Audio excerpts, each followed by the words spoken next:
Hello everyone, I am Neha and welcome back to my channel. In this video, we will talk about theory of Eric Fromm. So ये अगर हम IGNOU syllabus की बात करें तो उसमें जो BAPC मीन्स के जो ग्रेजुएशन का है, साइकोलॉजी ग्रेजुएशन का सब्जेक्ट है BPC 005 थ्योरीज ऑफ पर्सनैलिटी। ठीक है, थ्योरीज ऑफ पर्सनैलिटी का टॉपिक है ये और बहुत बार एग्जाम में आ चुका है और इसके अलावा भी बहुत सारे एग्जाम्स में क्वेश्चन आ चुके हैं। ठीक है, अगर आप साइकोलॉजी स्टूडेंट हैं तो आपको ये टॉपिक जानना ज़रूरी है, इम्पॉर्टेंट है। ठीक है, तो बेसिक और बहुत ही सिंपल लैंग्वेज में एक्सप्लेन करने की मैं कोशिश करूँगी। सो टॉपिक स्टार्ट करने से पहले अगर मेरी वीडियो पसंद आए तो प्लीज़ लाइक कर देना, शेयर कर देना अपने बैचमेट्स के साथ, अपने फ्रेंड्स के साथ। ठीक है, एंड नए हैं तो प्लीज़ मेरे चैनल को सब्सक्राइब कर देना फॉर मोर वीडियोज़। अगर आप लाइक शेयर एंड सब्सक्राइब करते हैं तो मुझे मोटिवेशन मिलता है ऐसे ही वीडियोस अपलोड करने का। So let's begin the topic. So जो एरिक फ्रॉम थे, बॉर्न हुए थे 1900 in Frankfurt Germany in an orthodox Jewish family. ठीक है, ये एक German American socio psychologist, psychoanalyst, sociologist, humanistic philosopher and democratic socialist भी थे।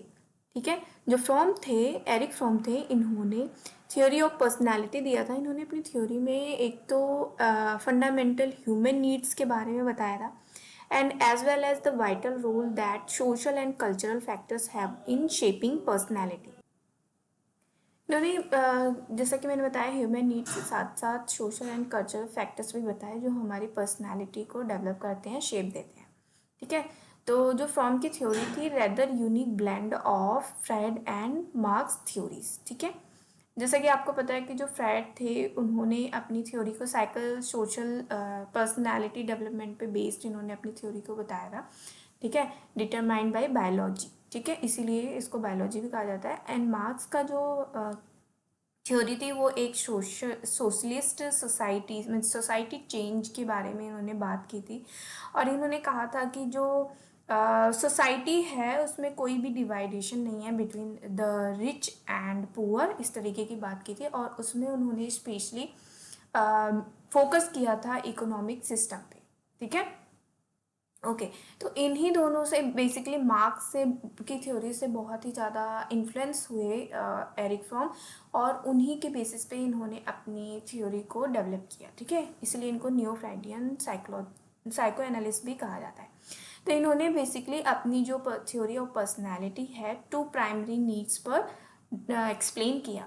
तो सबसे पहले है the need for freedom and second the need for belonging. तो इसको हम वन बाय वन डिस्कस कर लेते हैं। ओके, जो फ्रॉम थे जैसा कि मैंने बताया द आइडिया ऑफ फ्रीडम इन्होंने दिया था एंड सेकंड था द नीड ऑफ बिलोंगिंग या ह्यूमन नीड्स आप भी आप उसे कह सकते हो। तो इन्होंने अलाउ किया कि लोग जो होते हैं वो डिटरमाइन करते हैं that Freud and Marx attribute to them. ठीक है, इनफैक्ट इनका जो makes freedom the central characteristics of human nature. ठीक है, इनका जो सेंट्रल कैरेक्टरिस्टिक्स था वो ह्यूमन नेचर था फ्रीडम का। ऐसा इन्होंने क्यों सोचा, ये थॉट्स किस तरीके से आया? एक इंसिडेंट हुआ था उनके लाइफ में जब वो 14 ईयर्स के थे, तो उस टाइम पे वर्ल्ड वॉर फर्स्ट स्टार्ट ही हुआ था। तो उनके जो प्रोफेसर्स थे स्कूल्स वगैरह में तो वो बहुत ही ज़्यादा रैशनल, नॉर्मल, ब्राइट पीपल थे। बट जैसे ही वर्ल्ड वॉर फर्स्ट सेकंड हुआ उस टाइम पे लोग न जाने किस स्पिरिट ऑफ द टाइम से इन्फेक्टेड हो गए, मीन्स वो ड्यूरेशन से इतना इफेक्टेड हो गए कि वो लोग इरेशनल, हेटफुल, एंटीसेमेटिक और नेशनलिस्ट बन गए। ठीक है, तो ये जो ड्रास्टिक चेंज आया था उन लोगों में, उनके प्रोफेसर्स में, तो वो ये देखना चाहते थे, he wanted to know how this transformation took place, what caused people to sell out their freedom to be destructive and hateful। ठीक है, सेल आउट मतलब कि एक किसी दूसरे को कैसे कंट्रोल करने देते हैं अपनी लाइफ को, किस तरीके से वो एक तरीके से बेच देते हैं, उस टाइप का यहाँ पे उनका कहने का मतलब है। क्या रीज़न होता है? तो उन्होंने कहा do we try to run from freedom, क्या हम अपनी फ्रीडम से रन करते हैं?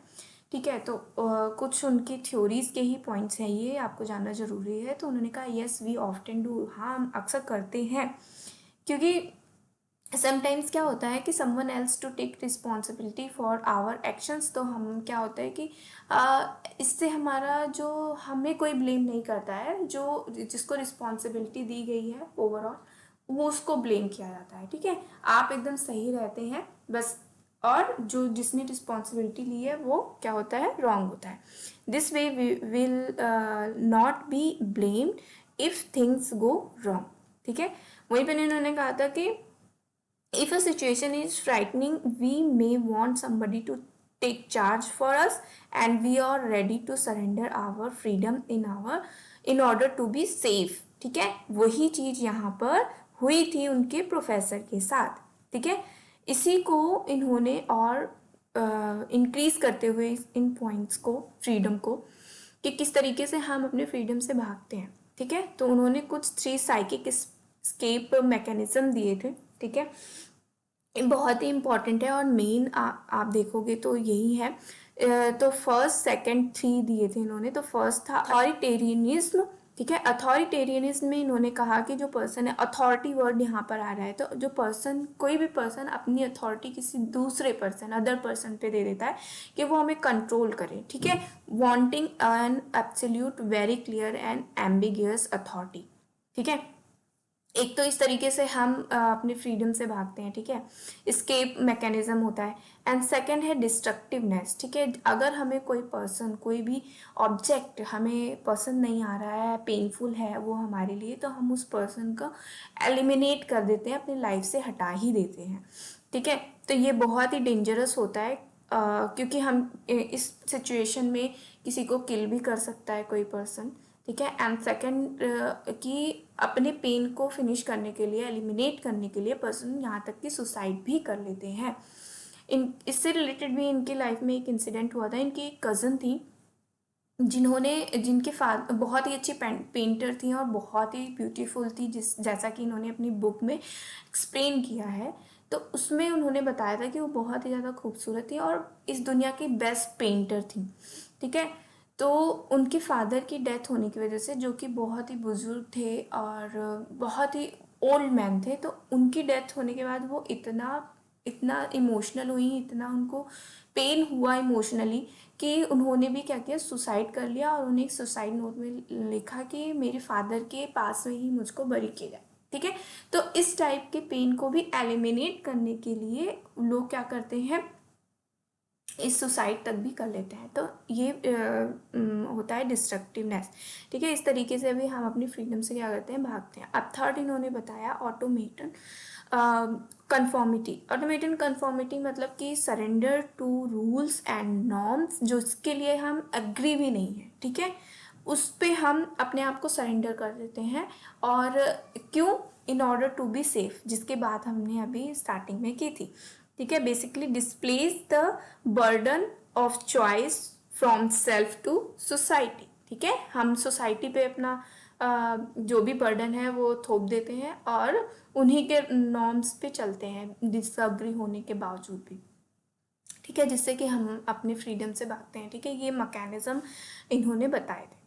ओके, तो कुछ पॉइंट्स भी इन्होंने यहाँ पे बताए थे, जैसे preferred way to escape freedom and the causes. तो किस तरह एस्केप फ्रीडम वेज क्या होते हैं एंड कॉजेज क्या हो सकते हैं। तो इन्होंने 2 पॉइंट्स दिए थे। एक तो दिया था इन्होंने फैमिली एंड सेकंड दिया था द सोशल अनकॉन्शियस। ठीक है, इन्होंने फैमिली में बताया था कि symbiotic family and withdrawing family.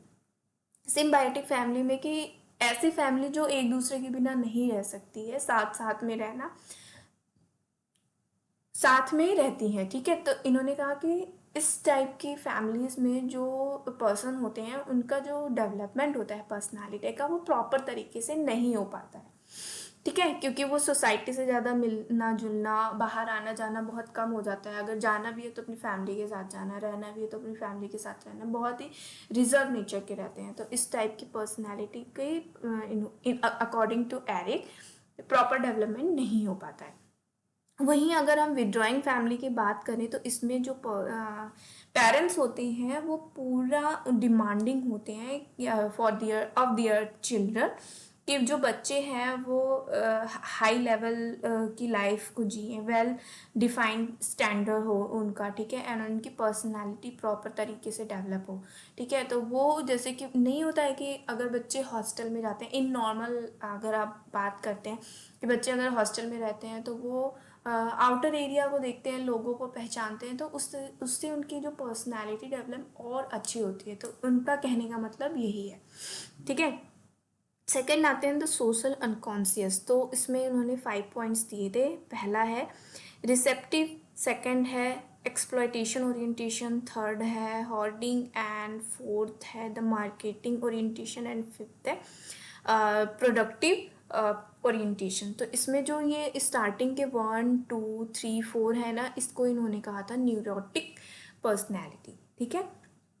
And जो क्योंकि ये अपने बारे में ही सोचते हैं, they focus on consuming, obtaining and possessing, अपने ही बारे में ये सोचते हैं। बट प्रोडक्टिव जो है ये इनको कम देखने को मिलता है। अभी वन बाय वन हम इसको भी डिस्कस कर लेते हैं।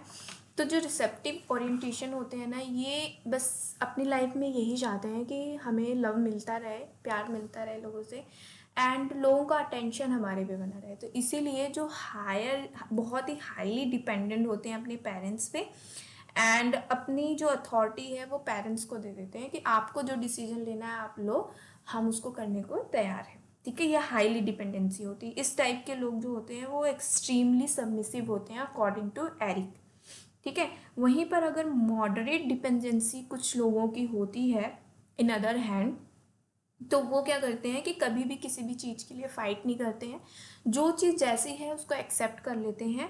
और they also believe that things will turn out to be good finally, कि लास्ट में अभी हो सकता है कि कुछ चीज़ें ख़राब चल रही हैं, लेकिन एंड तक जाते जाते हम सब कुछ गुड हो जाएगा, सब कुछ अच्छा हो जाएगा। तो इस टाइप की पर्सनैलिटी रिसेप्टिव ओरिएंटेशन में आती है। एंड सेकंड की बात करें द एक्सप्लॉयटेशन ओरिएंटेशन, एक्सप्लॉयटेशन का ही मतलब है शोषण, ठीक है। तो इसमें जो ये पर्सन होते हैं बहुत ही ज़्यादा सेल्फिश होते हैं, ये अपने बेनिफिट्स के लिए दूसरों को एक्सप्लॉयट कर सकते हैं, इस टाइप की पर्सनैलिटी होती है ये। बेसिकली ये बहुत ज़्यादा एग्रेसिव होते हैं, घमंडी होते हैं, ठीक है। अगर इनकी मिक्स्ड विद हेल्दियर क्वालिटीज़ की बात करें, क्योंकि एक पर्सन में कुछ नेगेटिव एंड कुछ पॉजिटिव बातें भी होती हैं, तो इन्होंने कुछ मिक्स्ड विद हेल्दियर क्वालिटीज़ भी दी थी एक्सप्लॉयटेशन ओरिएंटेशन पर्सनालिटी की। तो उसमें उन्होंने कहा था कि ये बहुत ही ज़्यादा असर्टिव होते हैं, प्राउडी होते हैं, एंड कैप्टिवेटिंग होते हैं, ठीक है। आई होप ये दोनों पॉइंट्स आपको समझ में आ गया होगा। अब थर्ड आते हैं द होर्डिंग ओरिएंटेशन। इस टाइप की जो पर्सनालिटी होती है, किस कौन सी पर्सनालिटी किस फैमिली में फॉल होती है, ये अभी मैं इसके बाद में बता दूंगी, ठीक है। तो ये जो थर्ड पर्सनालिटी है, ये इस टाइप की पर्सनालिटी बहुत ही ज़्यादा डिस्ट्रक्टिव एंड परफेक्शनिज्म होती है। ये प्योर, अगर होर्डिंग ओरिएंटेशन पर्सनालिटी की प्योर पर्सनालिटी की बात करें, तो ये बहुत ही ज़्यादा स्टबर्न होते हैं। स्टिंगी मीन्स की बहुत ही ज़्यादा स्टेंजी मीन्स की बहुत ही ज़्यादा कंजूस होते हैं, ठीक है। अनइमेजिनेटिव होते हैं, ठीक है। Pure hoarding orientation personality. अगर वहीं पर इनका माइल्डर वर्जन होता है इस टाइप की पर्सनालिटी का, तो वो individual might be steadfast means की बहुत ही डिटरमाइंड होते हैं, ठीक है। इकोनॉमिकल मीन्स की बहुत कम खर्च करते हैं, खर्चीले होते हैं, एंड प्रैक्टिकल होते हैं, ठीक है। तो मैंने यहाँ पर हाई और लेस कैरेक्टरिस्टिक्स बता दी द होर्डिंग ओरिएंटेशन की। हाईली में क्या बताया मैंने, बहुत ही ज़्यादा स्टबर्न होते हैं, स्टेंजी होते हैं, अनइमेजिनेटिव होते हैं, ठीक है। और लेस या फिर माइल्डर वर्जन की बात की तो उसमें बहुत ही ज़्यादा स्टेडफास्ट होते हैं, मीन्स के डिटरमाइंड होते हैं, इकोनॉमिकल होते हैं, एंड प्रैक्टिकल होते हैं, ठीक है। अब आते हैं द मार्केटिंग ओरिएंटेशन। अब इसमें मार्केटिंग वर्ड है तो इसका मतलब ये मत समझना कि इसमें मार्केटिंग की जाती है। बेसिकली ये जो मार्केटिंग ओरिएंटेशन होते हैं ये बहुत ही ज़्यादा सोशल होते हैं, ठीक है। इनको अपनी सराउंडिंग्स हमेशा लोग को दिखना चाहिए, कलरफुल होना चाहिए, ये कभी भी अकेले नहीं रहना चाहते हैं, ठीक है। तो इस टाइप के जो पर्सन होते हैं वो हमेशा between his genuine feelings and colours he shows the world. ठीक है, तो इन्होंने कुछ पॉइंट्स बताए थे मार्केटिंग के जो एक्सट्रीम केसेस होते हैं मार्केटिंग पर्सन के, उसमें इन्होंने बताया कि जो पर्सन होते हैं बहुत ही ज़्यादा अपॉर्चुनिस्टिक होते हैं, चाइल्डिश होते हैं एंड टैक्टलेस होते हैं। ठीक है, और वहीं पर जो ये मैंने हाई का बताया, ठीक है, एंड वही लेस इन जो पर्सनालिटी होती है माइल्ड वर्जन वाली जो होती है उसमें लोग बहुत ही ज़्यादा पर्पसफुल होते हैं, यूथफुल होते हैं एंड सोशल होते हैं। जैसा कि मैंने स्टार्टिंग में ही बता दिया कि था कि ये बहुत ही सोशलाइज होते हैं। ठीक है, तो जैसा कि मैंने स्टार्टिंग में बताया था कि जो 1 2 3 4 जो पर्सनैलिटी है उसको एरिक ने बोला है कि ये बहुत ही ज़्यादा न्यूरोटिक पर्सनैलिटी है। ये ज़्यादातर फोकस करते हैं on consuming, obtaining and processing में। ठीक है, अब इन्होंने जो लास्ट द प्रोडक्टिव ओरिएंटेशन बताया और इनको न्यूरोटिक के साथ साथ ना अनप्रोडक्टिव पर्सनालिटी भी कहा है।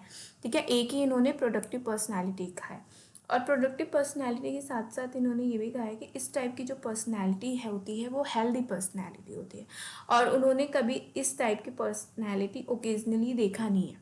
ठीक है, इस टाइप की पर्सनैलिटी जो होती है occasionally refers to as the person without a mask.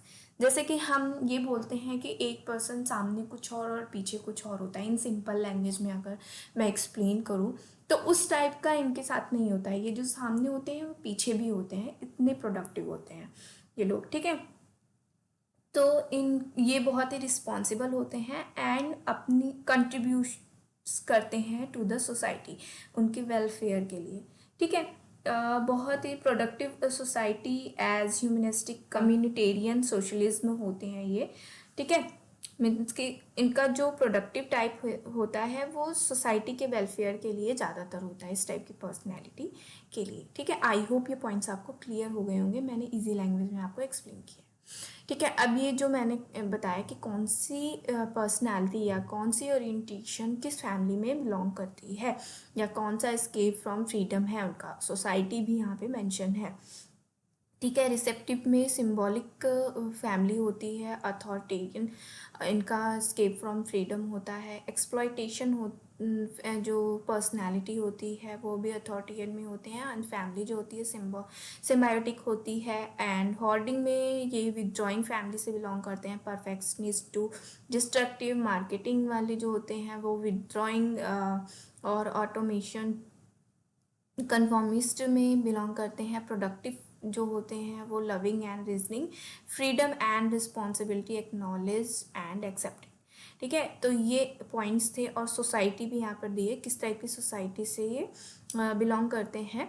ठीक है, ओके, तो ये पॉइंट्स थे, आई होप पॉइंट्स आपको क्लियर हो गए होंगे। अब लास्ट में जो ह्यूमन नीड की बात की थी, तो जो ह्यूमन नीड है all psychological needs come from our desire to simultaneously. ठीक है, अकॉर्डिंग टू एरिक।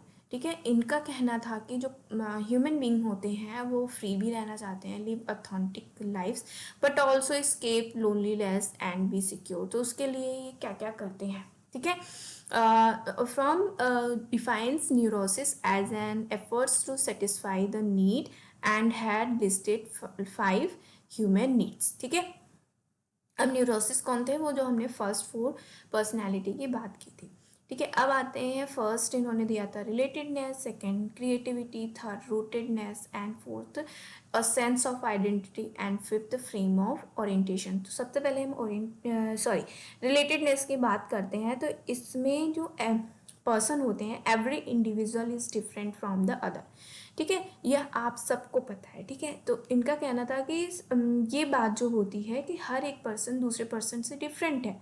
ठीक है, तो ये हर एक person her every individual is aware of the fact. ठीक है, इससे उनको पता होता है कि individual is unique and is separate from other. ठीक है, दूसरे से अलग होता है। तो ये जो अवेयरनेस होती है सेपरेटनेस की, ये एक दूसरे का कॉज होती है certain anxiety which needs to be overcome. ठीक है, अगर हम एक दूसरे से अलग हैं तो उससे भी क्या होता है कि एंग्जाइटी जैसे इश्यूज हो सकते हैं, कॉजेज हो सकते हैं। ठीक है, तो उसमें हम इन सब एंजाइटी से बचने के लिए हम क्या करते हैं, जैसे हमने यहाँ बात की कि person also escape loneliness and be secure, ठीक है, उसके लिए हम क्या कहते हैं, दूसरों से एक रिलेशन बना के रखते हैं, ठीक है, कि हमें एंजाइटी लोनलीनेस जैसी फीलिंग ना हो। तो इसीलिए इसको एरिक ने नीड टू रिलेटेडनेस कहा, ठीक है, कि अपनी एंजाइटी लोनलीनेस को दूर करने के लिए हम एक दूसरे से रिलेशन बना के रखते हैं, ठीक है, और रिलेट रहते हैं, जिसकी वजह से हमारी जो एंजाइटी है, लोनलीनेस है, वो लेस हो जाए, ठीक है। अब आते हैं क्रिएटिविटी। इस टाइप के जो लोग होते हैं बहुत ही ज़्यादा क्रिएटिव होते हैं। ये लोग बहुत ही ज़्यादा प्लांटिंग ट्री करते हैं, making pots, painting pictures, writing books, ठीक है। इनका जो एक्सप्रेशन ऑफ लव इसी से शो होता है। बहुत ही डिफरेंट वे भी होते हैं इनके, ठीक है। इनको जहाँ भी क्रिएटिविटी की अपॉर्चुनिटी मिलती है ये स्टार्ट हो जाता है। अगर क्रिएटिविटी की अपॉर्चुनिटी इस टाइप के पर्सन को नहीं मिलती है तो वो बहुत ही ज़्यादा फ्रस्ट्रेशन हो जाता है, और जो फ्रस्ट्रेशन है वो फिर उस टाइप की जो पर्सनैलिटी होती है, the energy on destructive activities में इनका माइंड चला जाता है। जो हमने डिस्ट्रक्टिव पर्सनैलिटी की स्टार्टिंग में बात की थी ना, यहाँ पे ये जो 3 मैकेनिज्म दी, तो ये डिस्ट्रक्टिवनेस की बात की थी ना, तो इस टाइप की पर्सनैलिटी इनकी हो जाती है अगर ये क्रिएटिव वर्क नहीं करते हैं, ठीक है। रूटेडनेस की बात करें तो अपने रूट से जुड़ा रहना मीन्स कि अगर हम न्यूबॉर्न बेबी होते हैं और अडल्टहुड तक हम अपने मदर के वार्मथ एंड लव से कनेक्टेड रहते हैं, ठीक है, अपने रूट से कनेक्टेड रहते हैं। तो अगर सम टाइम्स ऐसा होता है कि हमें उस वार्म से, उस लव से सेपरेट होना पड़ता है। तो ऐसे सिचुएशन में अगर सेपरेट होके पर्सन कहीं जाता है, ठीक है, तो वहाँ पर वो ऐसे किसी पर्सन को सर्च करता है जो कि उस वही लव एंड वार्म उसको प्रोवाइड कराए, ठीक है। फीलिंग ऑफ सिक्योरिटी एक तरीके से रूटेडनेस देती है, ठीक है। ओके, अब अ सेंस ऑफ आइडेंटिटी, तो आपको पता ही है कि आइडेंटिटी का मतलब क्या है, ठीक है। एक person must know who they are, to whom they belong to, it's extra, ठीक है। इस टाइप की आइडेंटिटी एक पर्सन के लिए बहुत ही इंपॉर्टेंट होती है, क्योंकि उसकी वजह से उनकी इंडिविजुअलिटी एंड द यूनिकनेस जो है उसके बारे में वो बता सकते हैं, ठीक है, कि मेरे अंदर ये बहुत ही पॉजिटिव चीज़ है, ये नेगेटिव चीज़ है। ये जब तक आप अपने आप को जानेंगे नहीं, ठीक है, तब तक आप किसी को भी बता नहीं सकते हैं, ठीक है, अपने आप को एक्सप्लेन नहीं कर सकते हैं, ठीक है। तो ये जो सेंस ऑफ आइडेंटिटी होती है बहुत ही इम्पॉर्टेंट होती है, और ये security, needed security and keep them in a balance state of mind, ठीक है। तो इससे पर्सन को सिक्योरिटी भी मिलती है एंड उनकी जो स्टेट ऑफ माइंड है उसको बैलेंस करने में भी हेल्प करती है। अब फ्रेम ऑफ ओरिएंटेशन की बात करें तो इसमें जो फिलॉसफी वे ऑफ थिंकिंग, ठीक है, एक गोल, एक डेस्टिनेशन फ्रेम ऑफ ओरिएंटेशन से आपका डिस्क्राइब हो जाता है। जैसे कि एक पर्सन है, उसका किस फिलॉसफी से रिलेटेड क्या वे ऑफ थिंकिंग है, रिलीजियस से रिलेटेड क्या वे ऑफ थिंकिंग है, कल्चर से रिलेटेड क्या वे ऑफ थिंकिंग है, वो एक फ्रेमवर्क हर एक पर्सनालिटी का होता है, ठीक है। जैसे कि अब आपका ही मान लीजिए कि कल्चर को लेकर, डिफरेंट डिफरेंट कल्चर को लेकर आपका क्या थिंकिंग है, ठीक है। किसी भी फिलोसफर्स को आप फॉलो करते होंगे, उनको मानते होंगे या नहीं मानते होंगे, तो उससे रिलेटेड आपकी क्या थिंकिंग है, किसी रिलीजियस को लेकर आप क्या सोचते हैं, ठीक है, सोसाइटी को लेकर आप क्या सोचते हैं। तो एक डिफरेंट डिफरेंट आप सबकी वे ऑफ थिंकिंग होती है, ठीक है। तो वो एक फ्रेम बना होता है ह्यूमंस का, ठीक है। तो ये भी एक ह्यूमन नीड है, ये भी बहुत इम्पॉर्टेंट होता है, ठीक है। ओके, तो ये पॉइंट्स थे, आई होप जो कि एरिक ने दिए थे, आई होप ये पॉइंट्स आपको क्लियर हो गए होंगे, ठीक है। तो मेन आपको यही रखना है कि जो सबसे पहले इन्होंने दिया था need for freedom, and second दिया था नीड फॉर बिलोंगिंग, या फिर ह्यूमन नीड्स भी इसको कहा जाता है, ठीक है। ओके। ओके, तो ये पॉइंट्स थे। आई होप मेन तो यही है इनका, और इसी पॉइंट्स में आप अगर कहीं किसी वीडियो में देखोगे लव थ्योरी इनकी, तो वो भी बेसिकली यही है अगर कहा जाए तो। ठीक है, तो आप इनको अच्छे से प्रिपेयर कर लेना। ओके, तो आई होप ये वीडियो आपको समझ में आई तो लाइक कर दीजिए, शेयर कर दीजिए, और नए हैं चैनल पे तो प्लीज़ मेरे चैनल को सब्सक्राइब कर दीजिए फॉर मोर वीडियोस। अगर आप लाइक शेयर एंड सब्सक्राइब करते हैं तो मुझे मोटिवेशन मिलता है ऐसे ही वीडियोस अपलोड करने का। तो मेरी वीडियोस को देखते रहिए, पढ़ते रहिए, हैप्पी रहिए। Thanks for watching.